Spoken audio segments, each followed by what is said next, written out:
Good morning. I'm just waiting for a photograph to appear on the screen. This is the one. This utterly joyful photograph of Jalna Hanmer was sent to me by Gabrielle Griffin, who worked with Jalna for many years at Leeds Metropolitan University. It's no coincidence that this photograph of Jalna is taken at a conference surrounded by other women. She was in her element in this kind of forum, and she and I attended these FiLiA conferences together for many years until her death in 2023. I initially hesitated when Lisa Marie asked me to do this tribute, but it was Julie Bindel who persuaded me. She simply said, "You have to take her with you." So we all miss her. I'm not the only one who misses her and her presence here at this conference. Jalna was, she spent most of her adult life in the UK, but she was actually a child of the American Depression years in the 1930s. She grew up in the Blue Mountains, which stretch from Oregon to Washington State, and which, like Jalna herself, were made of volcanic rock.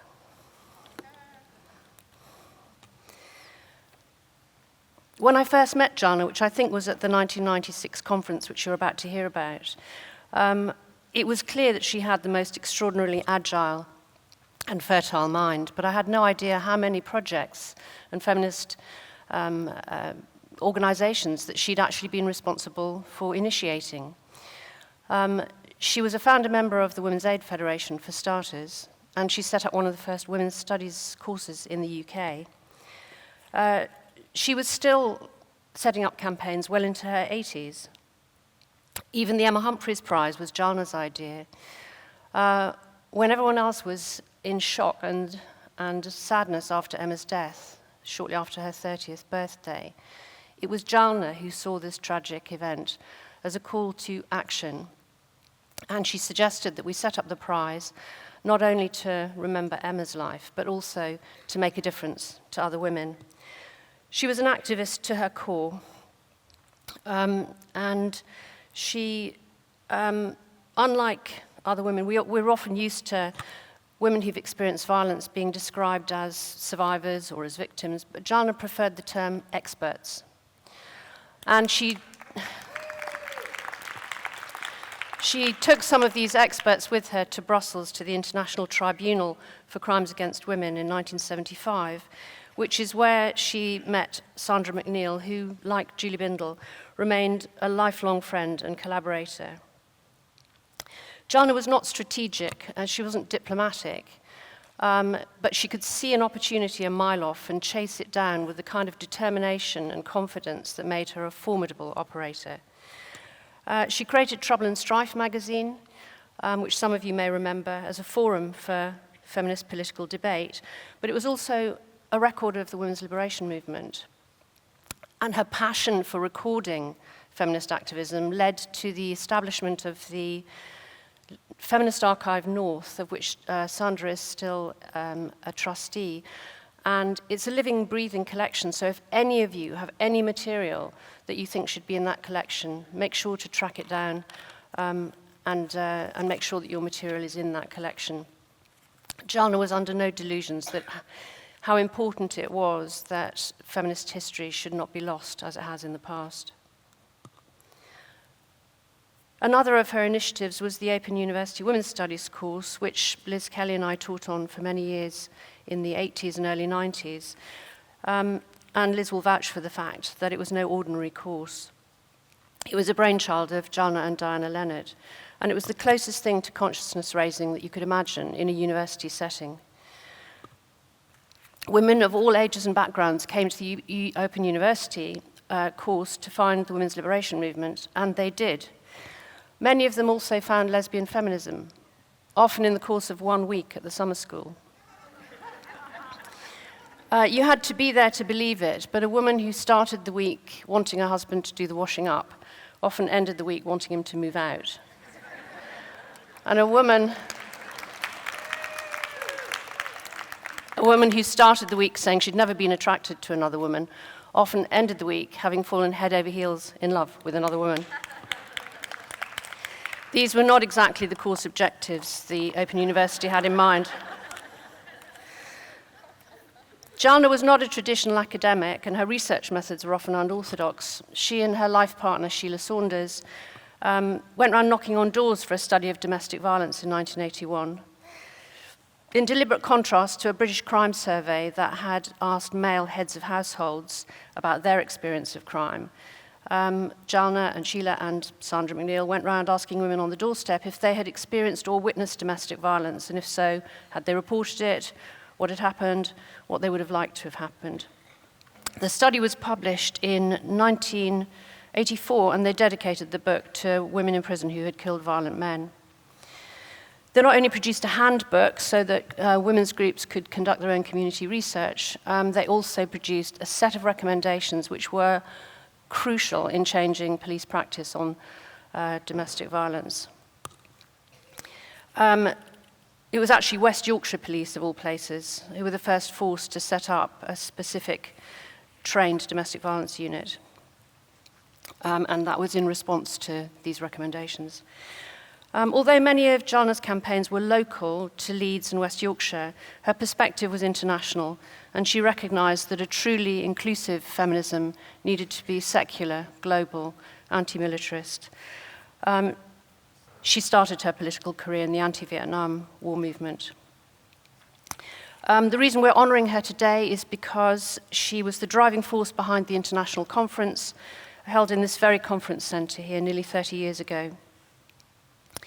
The FiLiA conference here today has been shaped by that legacy.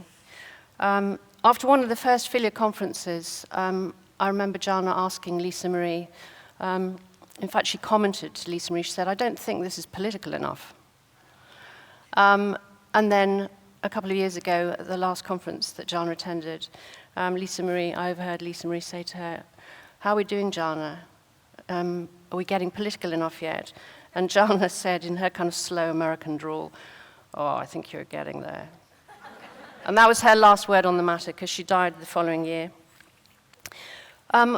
Julie Bindel was intimately involved with the organisation of the Brighton conference in 1996, and inspired by a keynote speech by Norma Hoteling, she and Jalna devised a project, once again with West Yorkshire Police, to re-educate curb crawlers.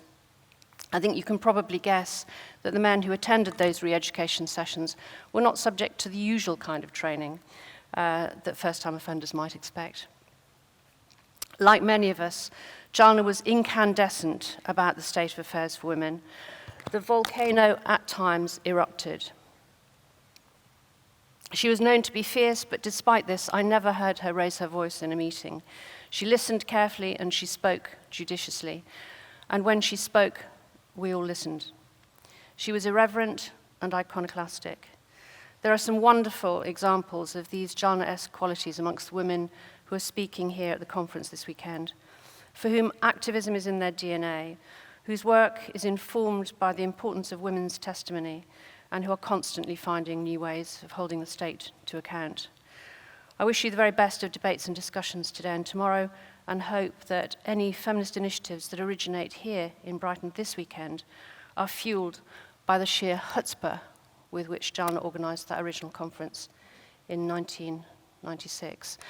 I'm now going to hand over to some women who are going to talk about their reflections and memories of that conference. Thank you.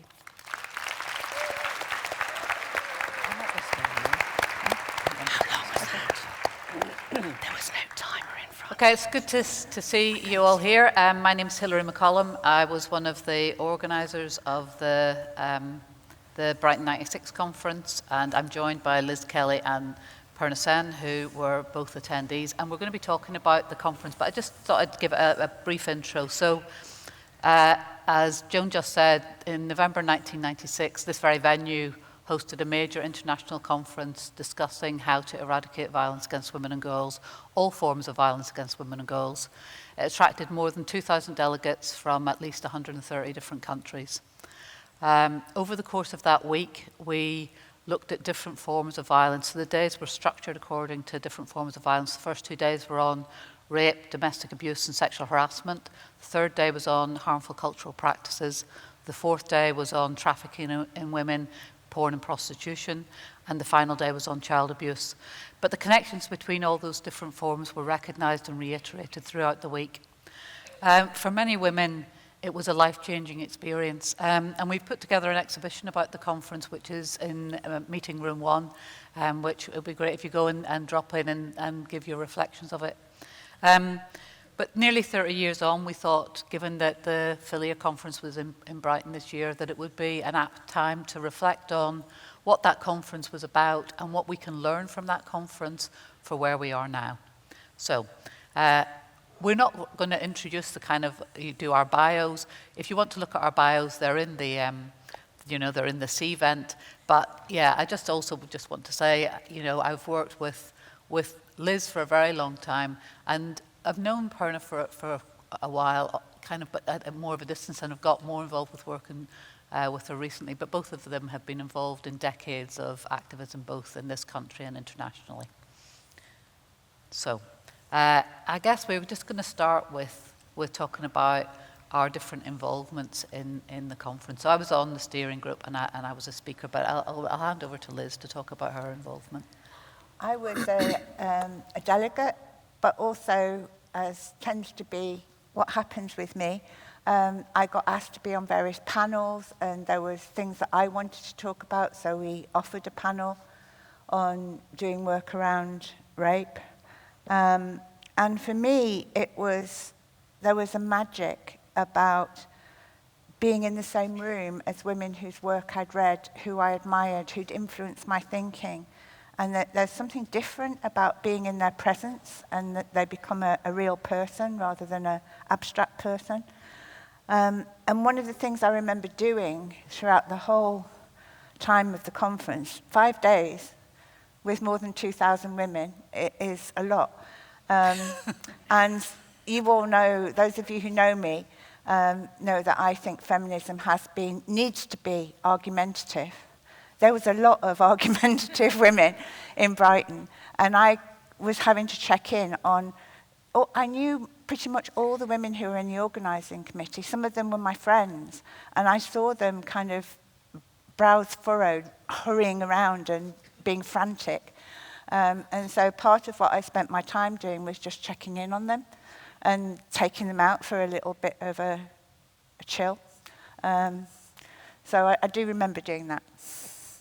Thanks, Liz, and thanks, Hilary. And I want to endorse Hilary's suggestion that you take a look at the 96th exhibition that she's put together.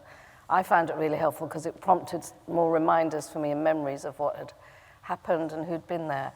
So I was at Brighton 96 as a delegate, we're saying, participant, not involved in the organising, not involved in any panels or anything. So quite early in my time doing work on violence against women. And I was in the middle of writing my PhD, which incidentally Jalna came to examine a year later. And so I'd been immersed in a lot of reading, and it was amazing, as Liz has just said, to be in the room and listen and be in the presence of some of the women from whom I had and continued to learn, and to be in the presence of women all over the world who came together. I won't say now what I took from it, because that comes later, but I think that sense of common purpose, that sense, even with differences, I think that's something we have to hold on to.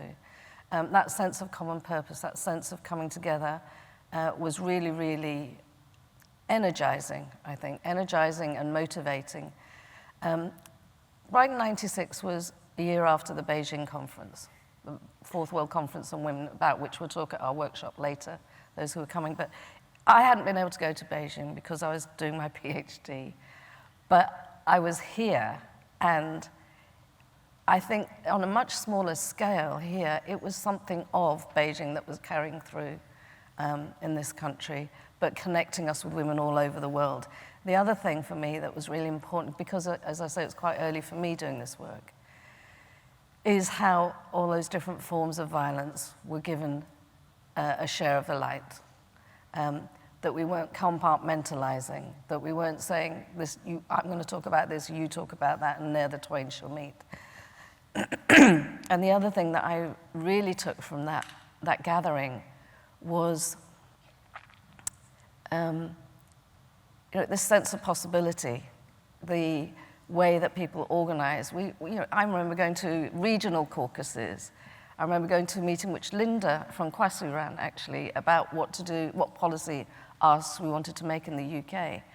And I was just buzzing, absolutely buzzing when I left. And that's something that stayed with me and about which I want to come back to as the conversation progresses. Something that you said then, Purna, made me think of Mimi Ramsey. So all the plenary, so the way that the conference was organised was there were plenary sessions like this in the morning, first thing in the morning, and then one at the end of the day, and then there were parallel sessions in between times.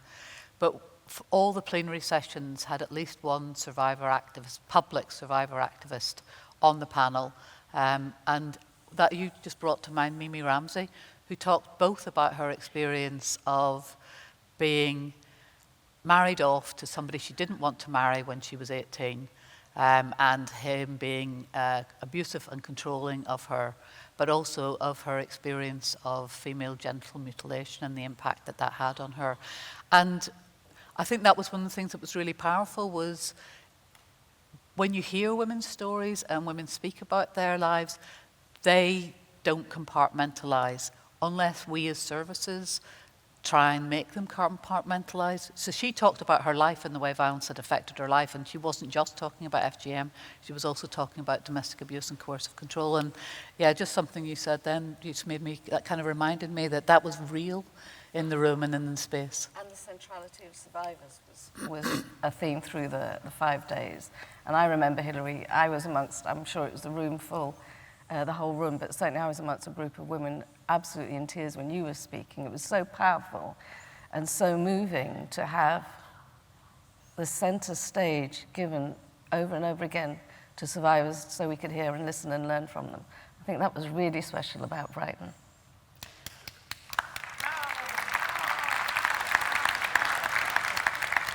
And I want to add to that, it wasn't survivors just telling us the stories of the shit that had happened to them.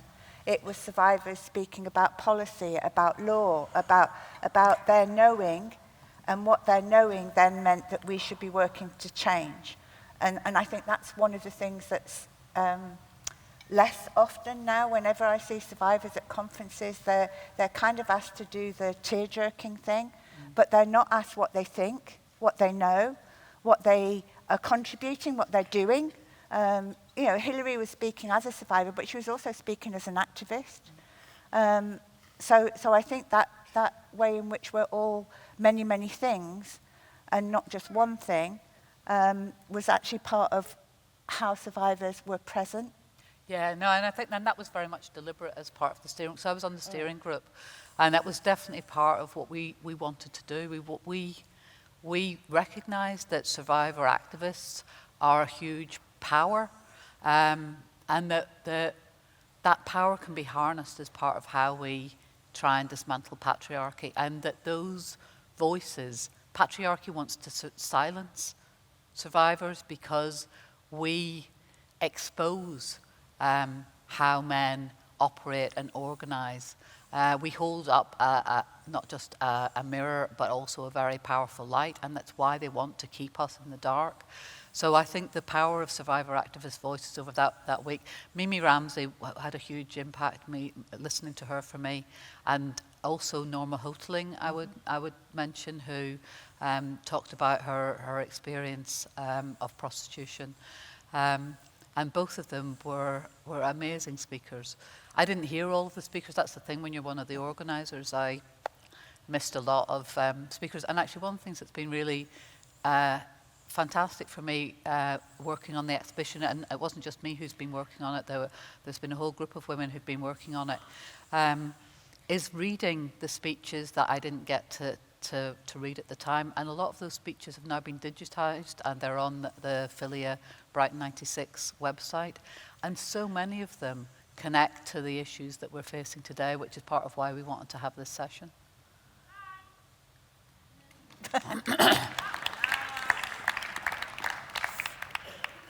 It's very weird, we can't see any of you. We're just looking into this kind of darkness with the odd bit of light where one of you's wearing white. So, yeah. Yeah, no, we can hear. I remember being on this very stage, it's very weird, and I was chairing the child sexual abuse session. Hilary spoke, so did B. Campbell, and a wonderful woman whose name I can't remember, Sarah Samar, who was from Afghanistan, and she, as part of her engagement with us, stood on the stage and she took off her burqa. And it was so powerful a thing to happen. But the thing I most remember is all the argumentative women down there wanting to speak because the day before had been about prostitution. And it was a whole group of women who wanted to argue that prostitution was not violence against women. And the conference had been very clear from the very beginning that that was the position that they were taking. And at the time, I was deeply into that we had to be democratic and all women had to speak. And I could feel Hilary shaking next to me about the fact that she was going to stand up and speak as a survivor. And it was one of the moments where I decided to use the power that I had, which power has always made me very uncomfortable. But in that moment, I decided, I am not letting you speak. It's more important that this woman speaks and the other two women who are going to speak. And anyway, what you're going to say is just going to create chaos and confusion. And actually, we need to have the day on child sexual abuse not interrupted by a debate about prostitution.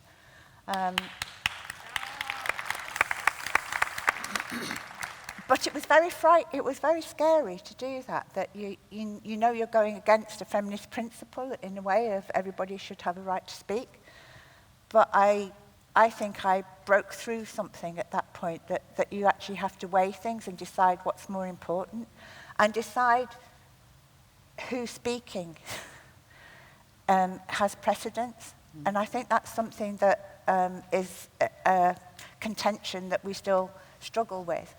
And we need to struggle with it. But we do sometimes have to make those decisions about whose voice matters in this moment. I remember, so I was really, and I've spoken about being a survivor before, but I was nervous about speaking that day in a way that I had never been so nervous before. I had not managed to get through practicing it without crying. And I didn't get through speaking in this room without crying. But I'd spoken the night before to Andrea Dworkin, so the Thursday was the day on trafficking, porn and prostitution. We'd had to take extra security measures for Andrea Dworkin speaking. I mean, not just her, but Andrea Dworkin in particular. She was such a focus of hatred from people who wanted to promote the sex industry and promote the rights of men to abuse women and children. We'd had to make sure there was no possibility of disruptors coming in and getting on the stage. And there were attempts of people to come in and disrupt and get on the stage. But I was out the Thursday night, I was out with a group of people with Andrea Dworkin, and I was talking to her about how nervous I was about speaking. And she sat in the front row, and she willed me through every word of my speech.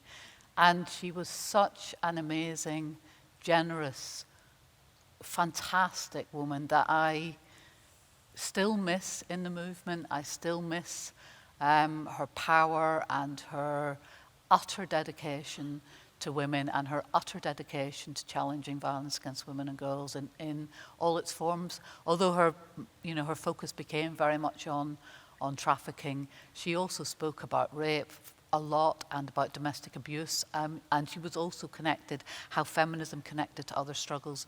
And so, I mean, that was good. I was really glad that we paid tribute to Jalna. Jalna was, she was fantastic chair of the steering group, and the steering group had no splits. I wasn't, I've been involved in feminism for quite a while before that. Being in an organisation where there aren't splits is actually quite an amazing achievement. And she just kind of kept steering the course. I thought she was fantastic at doing that. But we have lost not just Jalna, we've lost Andrea, we've lost so many of the women speakers. We were going to have in the exhibition a list of the women that we've lost, but it's much easier to find out about the women that we've lost who live in the West. And so ultimately we decided we weren't going to do that because we didn't feel we could give a fair reflection. But we have lost many women, and I guess I would like to honour all those women who've come before us, who spoke at this conference, but before that, the suffragettes, and before that, the women who wrote in the 19th century and the 18th century and beyond that, all the women who have stood up and said, no, we are not having it. We are fighting back against the abuse and violence that men do to us. I would like to honour all of those women and honour all of us.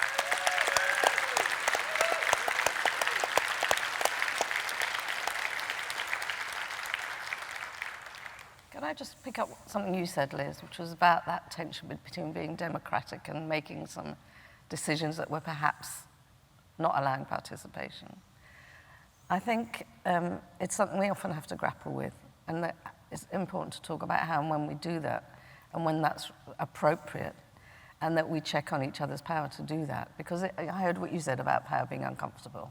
It isn't for everybody, unfortunately. But for those of us who find it awkward, I think having a sort of a sense around us of when and how to do that, and being confident in that making those calls and checking out with each other is really important. For me, Brighton was the first time I'd been in a room of so many people on the same page about prostitution and pornography. That was really meaningful. And in the years between then and now, there's been so much pushback and rollback on both those issues on many fronts globally, that when I came yesterday into FiLiA, it felt so good to be on the same page as everybody once again, and so many women on the same page about that.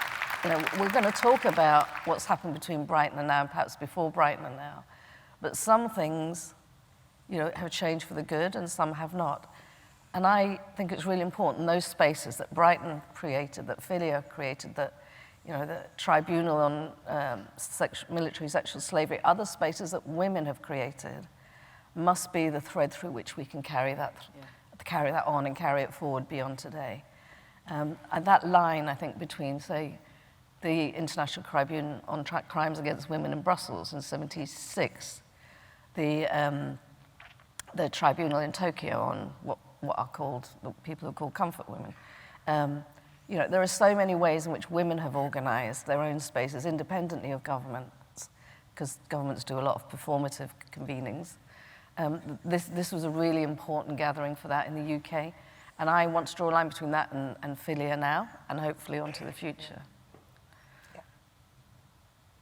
I mean, I think that is one of the things I think was really powerful for me. I was involved in campaigning against pornography, and having that whole day, and having women from across the world talking about their fight against the organised sex trade, I found, you know, it was very powerful. And actually, we then, after the challenge from, it was a group of Austrian women, also some women from the US who were mainly involved. Charlotte Bunch, I think, was particularly one of the manoeuvrers. The steering group, I read the steering group statement on our position on porn and prostitution, and I asked to read it, because so many of the women who are involved in porn and prostitution are women who were sexually abused as children. And that's one of the, again, things, if you do go to the exhibition, reading that statement, I felt such pride in us as a steering group, that we took that very clear position, that we weren't, you know, we weren't interested in some anti-feminist, in my view, promotion of it's allowed, we're allowed, these women and girls and children, they're allowed to be trashed and tormented and tortured and possibly killed because they're involved in something called free prostitution. Or choice prostitution. Yeah. Choice. Yeah. As if that's in a vacuum. I remember also, just to recap that point I was making about joining together the different forms of violence and seeing them as connected and treating them fairly. I've contrasted that so much in Brighton against what happened 5 years later when I was at one of the regional meetings in preparation for the Beijing +5 review, when some American feminists, not Charlotte, were talking about normal violence and exotic violence, which really shouldn't be on the agenda. And she called it that, exotic violence. This is when we were lobbying really hard to have honor crimes acknowledged in international discussions, and the feminists were pushing back on it.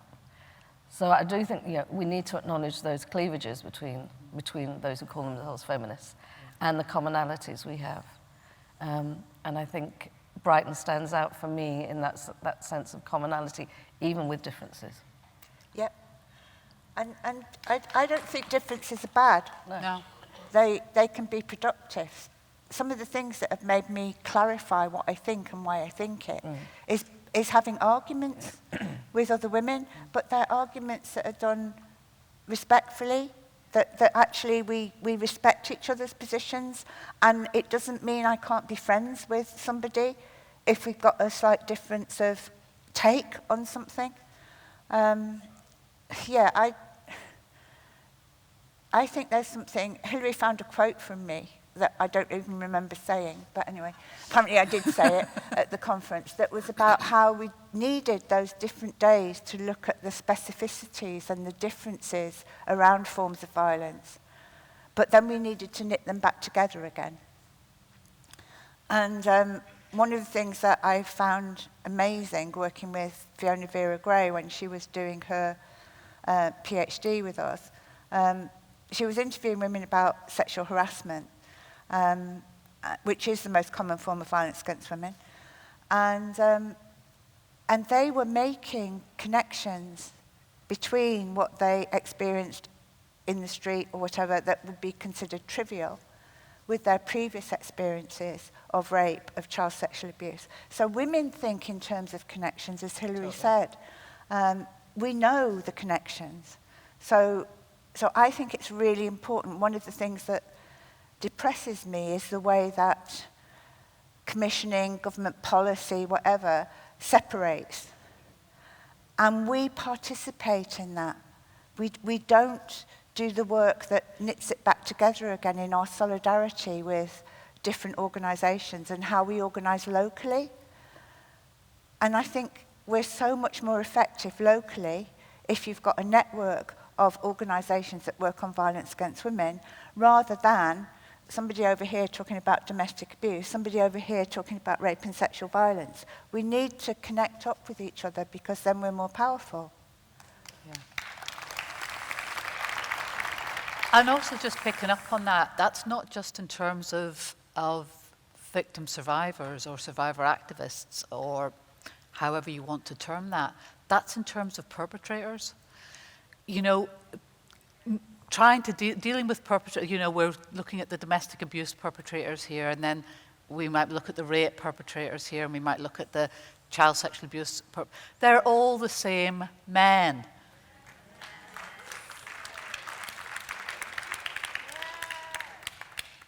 And they're the men who pay for sex. Yes, they are. Yeah.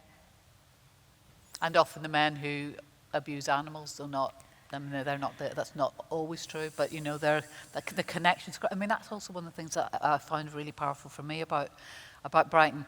So, I have not really been somebody who's been very involved in international feminism. I haven't gone to international feminist conferences, though I did follow what was happening.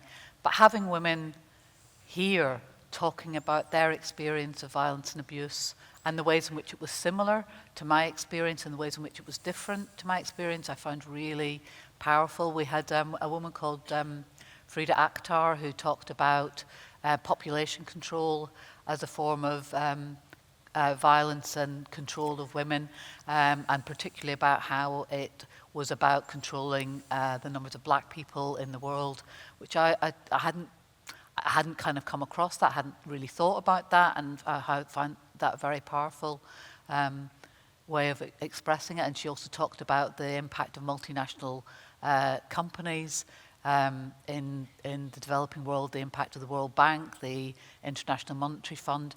And so it was this kind of very expansive conference that made your mind stretch and realize and understand things that you hadn't understood before. So it was very much a conference that was about connections, not just between forms of violence, but also between, not just about individual violence, but structural violence and how structural violence impacts on different groups of women in different ways. Which is a point for you to come in, I think. I think for me in Brighton, I'd already done a lot of international work, but not on violence against women explicitly. I think being immersed in an internationalism around violence was really important. And I think it did allow people to see how structures work across each other to shape women's lives and to shrink women's lives and possibilities.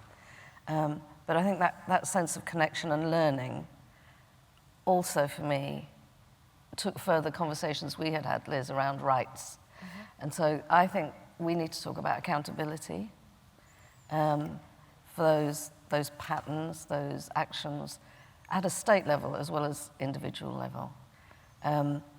And I think that sense of international connection has grown for me around the concept and the usefulness and the philosophy, not just the law, the philosophy of rights. And I hope that we can change our conversation from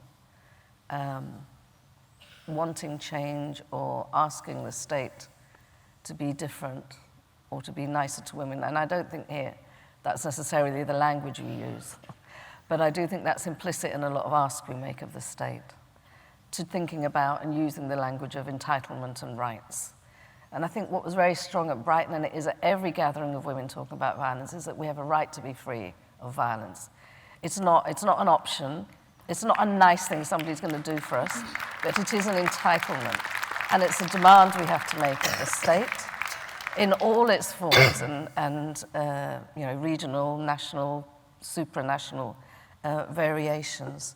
And I think now for us in the UK, where our government says it's going to halve violence, I absolutely hate that. Which are the half of women that's okay to live with violence? Who is it going to be? It's going to be the ones we know who they're going to be. And why is it okay to halve violence against women in 10 years when there's already a commitment by all states in the world to end it by 2030? Why aren't we talking about that and ending that eradication, that elimination? I think these sort of spaces, Brighton allowed us to do that. This sort of space allows us to remember that that's what we're here for. That's what is every woman's right, every girl's right, and that's what the state has an obligation to deliver. So I think that ties together, the structures you were talking about, capitalism, about the wrecking of the environment, and the building of a world that works for women. That's our agenda. And I think we have to talk in those big, big visionary terms and think about how we make that real. For me, that's a challenge to move from resistance, which of course matters, is crucial. We have to hold the line, but we have to do more than resist. We have to envision, we have to make a better world. And I think we have to spend a little bit more time thinking about what that better world, what it will take to get there, not just what it looks like, but how we get there, especially at a time now when there is so much pushback, when those who would have us at least be silent and sit in a corner, but more likely not exist, when they feel so strong, they're so well organized, they're so funded, they're in positions of power. These spaces matter for us to organize, to think, to strategize. I'm going to just make a suggestion, which is that I already mentioned the Brussels Tribunal in 1976, women organized. The Tokyo Tribunal around wartime sexual slavery, which was women organized. Brighton, which was women organized.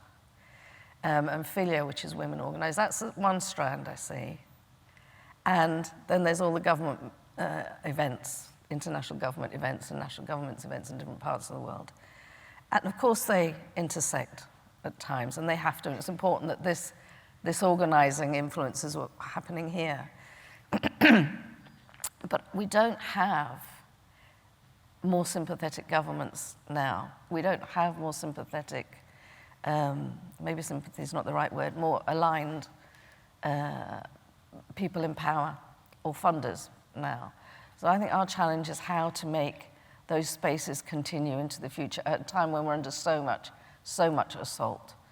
And I'd love to see from those women-led initiatives a standing global commission on ending violence against women, which provides a hub for these different initiatives, which provides a place to hold that learning and a resource base from which we can draw strength from each other. I'm not quite sure how that would happen, but I think at a time when we're so much under assault, we have to think about how we keep that energy and that momentum and that nourishment for each other, how we keep it going.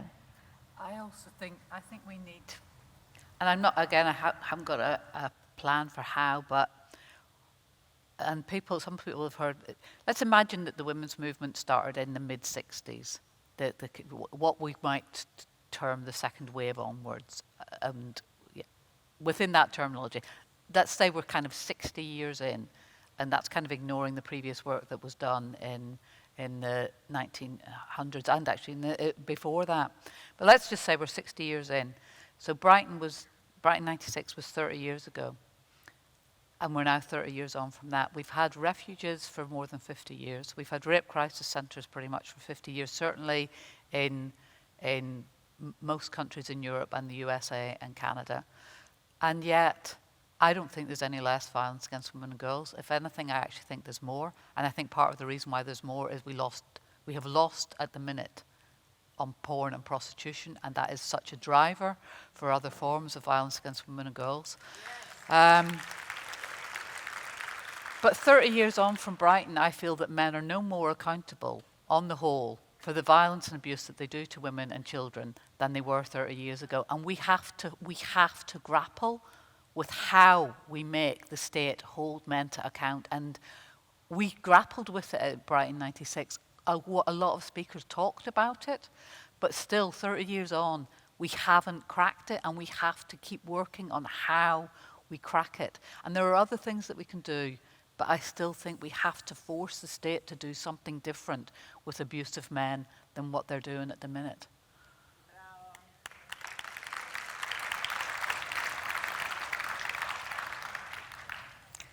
I want us also to really take back language. It breaks my heart being in meetings where everybody talks about risk and nobody talks about women's freedom. And where we talk about women and children who've experienced abuse in ways that kind of objectify them. Mm-hmm. There's a wonderful quote from Kathleen Barry, who was at Brighton 96. I'm not going to read it now, but look up her definition of victimism. Because actually what she argues is that we make the status and the position of victim in how we treat someone. We treat them differently because of something that someone else did to them. And I think we've moved away from thinking about survivors as the heart of our movement to actually finding them complicated and difficult and demanding and all sorts of things that some individual women may be those things, but that's not the point. The point is that they were the beating heart of our movement against violence against women. And now you can't become part of a violence against women organisation unless you've been free of violence for 2 years. The women in the refuge that I worked in, the day they moved out, the next day they came back for a cup of coffee to be in their community. We were a we. The wee women that were part of that group that was called Leeway. And some of us didn't live in the refuge and some of us did live in the refuge. And I want us to get back to that we, that we are connected by our politics and by our wish and vision for a better world. And we're not in these compartments where some of us are sorted and some of us are not sorted. So that's what I want. But also picking up on that, I want just another thing in terms of language. I do not want feminists talking about paedophiles. Yeah. You know, what is this invention of paedophiles and who does it serve? It doesn't serve the interests of women and children who are being sexually abused. It doesn't. It imagines that there's a bogeyman over here, and if we just deal with those kind of weird bogeymen that you can clearly see, you can spot them a mile off, you know, everything will be all right. And what's happened is there's been a huge silencing again of the amount of abuse that happens in the family or by uncles or neighbours or your best friend's dad who gives you a lift home. You know, that's what paedophile does. It makes it this tiny, it makes it look like it's this tiny, small number of weirdo men that you can spot, and not these huge numbers of men that think it's their entitlement to do what they want to the women and children in their families. And let's also, at the same time, let's dump this figure that 1 in 3 women in the world experience violence. It's the most quoted figure. It comes from some work done at the UN. But it completely neglects what Liz has rightly said is the most common form of violence. It's only intimate partner violence, and it's stranger sexual violence. There's no sexual harassment, there's no FGM, there's no false marriage, there's no stalking. You know, it misses so much. And if you look at the data around violence, the work around sexual harassment suggests it's way over 50%. In some cases up to 80-90%. In one research I saw from Tanzania, it was 100%. And, you know, let's just talk about this as normal for women and not abnormal for women. Yeah. And that's the normality that we're challenging.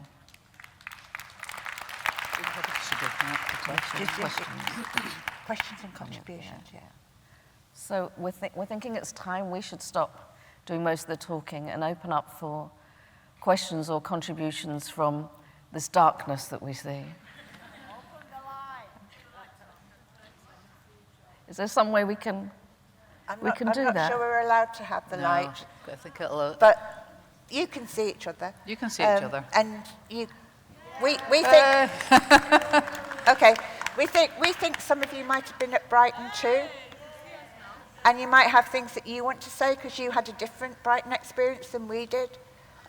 So we want to encourage you to do that, to share your thoughts and memories of Brighton. We have a mic to speak on, or I can just project.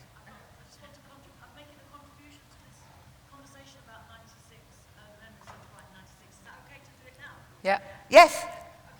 If there was a microphone, it would help, because other women, especially women with any hearing issues, won't be able to hear you. Can't do questions from the floor. I'm really, really Oh, sorry. apparently we can't do questions from the floor. I'm really, really sorry. Can everybody hear me? No, we can't do questions from the floor. Sorry, no. Because I'm a singer and basically I've got group project. No, They can do it through CVent. I think you'll have to put questions to us through CVent, which is... Sorry, we're really sorry, apologies. Sorry, we hadn't realised that. Oh, we're really sorry about this because we thought we could be in conversation with you. That will... Yeah, because that's what's missing from this great big event, because that other one that I went to 20, 30 years ago, as you pointed out, was having more of a kind of a grassroots feeling, that we weren't us and them in this great darkness here that you can't see us. Anyway, I was there and I was part of the I don't know how you get it. who put on an event at the Comedia to support. Gonna have to speak it back.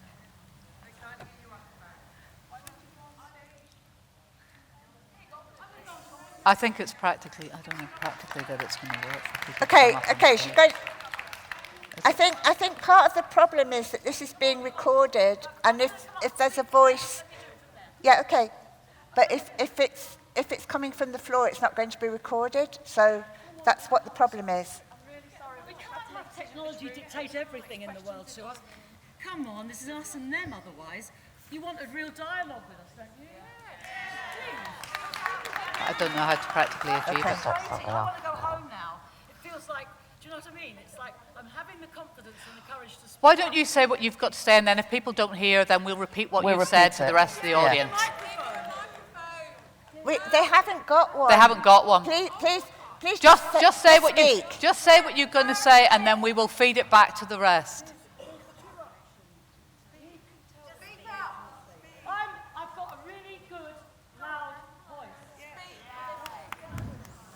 I know, but perhaps those people... FiLiA Women, really sorry about this. This session is coming to a close. This was not planned for a Q&A session. Oh, well, Please take, I'm sure our... the conversation can continue after the session finishes. Thank you. Okay. Okay. I didn't hear what they said. She's saying we can't do it. We should have. I didn't check. Just assumed that we'd be able to take questions. No, look, I don't want us to split the session. I think what you should just do is tell us what you want, what your contribution is, and we feed it back to the rest of people, and then we try and carry on a way of having a conversation from here. I have failed to communicate with FiLiA that we wanted to have a Q&A part of the discussion. So I am very sorry that I thought we would be able to have a Q&A. I didn't realise that we wouldn't be able to do that. And so I'm very sorry that I didn't understand the technological barriers to doing that. But I don't want us to lose the ability to hear from you. So if you just can tell us what you want to say, we will relay it to other women that are here. Can I tell you now? Yes. Okay. I'll tell you, thank you for being with me. In '96, I was on the management committee of Survivors Network, and that organisation still exists in Brighton, and precisely for sexual violence towards women and girls, but sexual violence in particular. I was a singer and I ran choirs, so we put on an event alongside the conference to support the conference, and we had singers and choirs and poetry on the theme of violence against women. And I have the recording of that event on these two tapes. I know you can take stuff out of this. There's a way of doing it, so you have it. Because to hear the voices of people back then is so powerful. It's lovely to be able to read it, but to hear the in-the-room experience of women talking about deeply personal things that they'd gone through, and to do that for the first time in front of an audience of like-minded women, it was a very powerful thing to be part of. Okay, so I don't know if everybody heard that, but the sister here was from the Survivors Network, and they were. She attended Brighton, but they also organised parallel events for survivors and workshops and singing workshops, and she's got recordings of those songs and poems that were about violence against women and girls. And actually, I think that is one of the things that we didn't say earlier. As well as all the sessions, we had a film programme, and we had the conference was opened by the Edinburgh Drummers, women's drumming group. Yeah, and we had, there were singing events, music events, there were all sorts of cultural events every evening. So I'm really glad that you made that contribution, because I hadn't mentioned the fact that we also had all those creative things. And I'm really sorry that we kind of have set this hair running of we can have your questions and contributions, and we had not actually checked that that was possible to do. So now I don't know where to go from there. Well, just one thing you haven't mentioned is that people believe survivors and many other people don't believe them. So that's one of the main things that you provided in those early days. People were believed. Okay.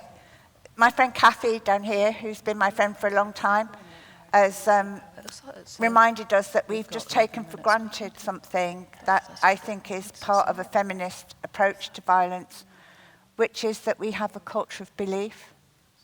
You don't have to prove that you experienced what you experienced. If you speak about it, we go with you, and we hold those experiences as women talk about them.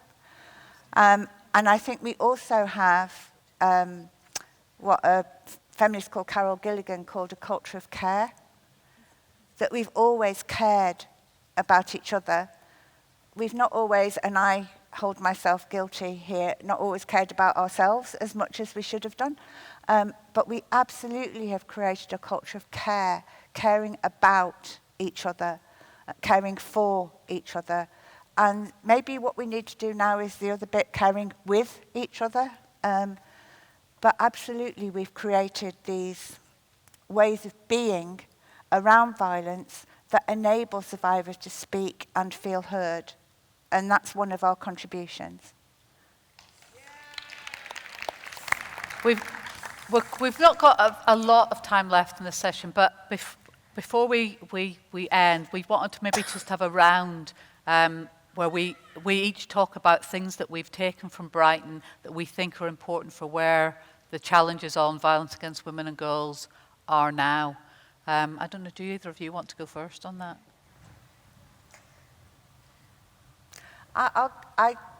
One thing I didn't talk about was that we had a workshop about rape because we didn't think that there was a lot of campaigning work and organising work going on about it in a political sense.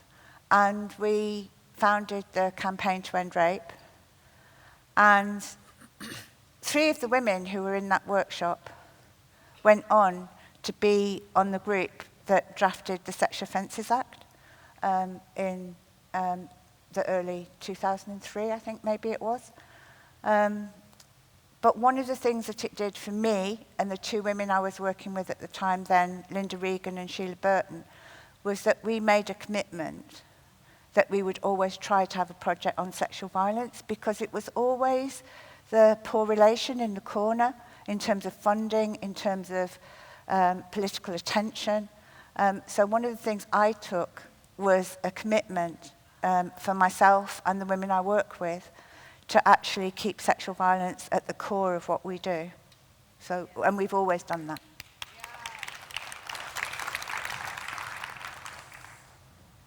Purna? When Hilary was talking about that 60-year timeline, and we were talking earlier, Hilary, before this session, last week, the week before,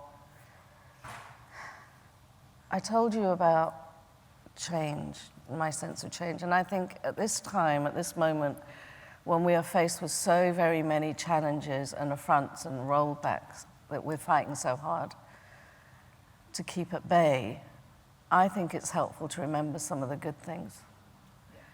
And I know we can get immersed in the horrors, but I just want to share, in my family, my grandmother's lives, opportunities and constraints and experiences bear almost no resemblance to those of my daughters. My grandmothers were married off at the ages of 11 and 12. They started with 2 men they'd never met. They started having children in their mid-teens. They didn't get to school. They obviously didn't go to work. They ran the home. They produced children. That was pretty much their lives. There is nothing in common there with my daughters. And I think it's worth holding on to some of that, especially in times where we are fighting so hard to stand still. And I think these are moments where it's an opportunity to do both, is to acknowledge the challenges and to try and envision how we get to a world that works better for women, that works for women, and to remember that there is forward progress, even amidst all the horrors. The other thing I think we perhaps haven't said enough about, and I don't think we need to dwell on it, but is to remember that the violence we talk about is not only domestic violence, sexual harassment, but it's also armed conflict, sexual violence and war, sexual slavery and conflict, and the struggle for redefining peace that works for women is part of our struggle too. It's not about the downing of guns. It's about so much more than that. And so I hope that we can do that complexity as we go forward and build that world that works for women, but also remember that we not only owe the women who went before us, but we're taking forward the work that they did, because it's a lifetime's work, many lifetimes' work. I guess the only thing I would add is 2 things, which is the importance of international solidarity and the importance of listening to survivor activists and making sure that they have a voice in the movement. I'm just going to end with a poem that I read at the end of when I spoke in Brighton by an amazing, I'm just going to go over to the podium because I'll find that easier, by an amazing black lesbian feminist that hopefully a lot of you will have heard of, called Audre Lorde, and it's called A Litany for Survival. For those of us who live at the shoreline, standing upon the constant edges of decision, crucial and alone. For those of us who cannot indulge the passing dreams of choice, who love in doorways, coming and going in the hours between dawns, looking inward and outward, at once before and after, seeking a now that can breed futures like bread in our children's mouths, so their dreams will not reflect the death of ours. For those of us who were imprinted with fear, like a faint line in the center of our foreheads, learning to be afraid with our mother's milk, for by this weapon, this illusion of some safety to be found, the heavy-footed hoped to silence us. For all of us, this instant and this triumph, we were never meant to survive. And when the sun rises, we are afraid it might not remain. When the sun sets, we are afraid it might not rise in the morning. When our stomachs are full, we are afraid of indigestion. When our stomachs are empty, we are afraid we may never eat again. When we are loved, we are afraid love will vanish. When we are alone, we are afraid love will never return. And when we speak, we are afraid our words will not be heard nor welcomed. But when we are silent, we are still afraid. So it is better to speak, remembering we were never meant to survive. Thank you.